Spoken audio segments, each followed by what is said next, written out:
Let's talk about three advanced Kubernetes concepts. First, operators.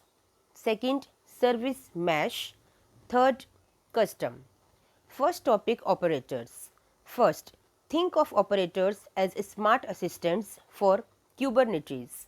Second, normally Kubernetes controllers manage basic resources like pods and deployments.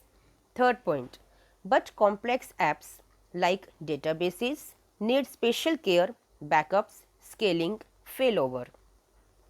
Fourth point, an operator encodes that expert knowledge into the cluster. Last, fifth point, applications become self-managing and highly automated. Second topic, service mesh. First, in microservices, service to service communication can get messy.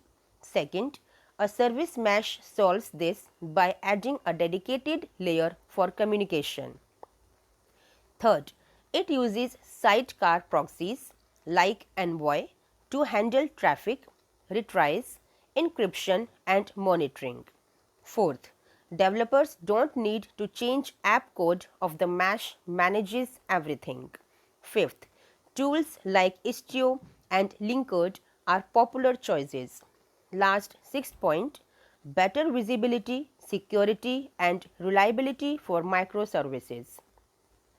Third point, custom resource definitions CRDs. First, Kubernetes is powerful because it's extensible. Second, with CRDs, you can create your own resource types. Third, example, instead of just pods or services, define a source called database or message queue. Fourth, Kubernetes will treat it like any built-in object. Fifth, CRDs are the foundation for operators since operators often act on these custom resources. Conclusion. First, operators are automate complex applications. Second, service mesh are simplify and secure microservice communication. Third, CRDs are extend Kubernetes with custom resource types.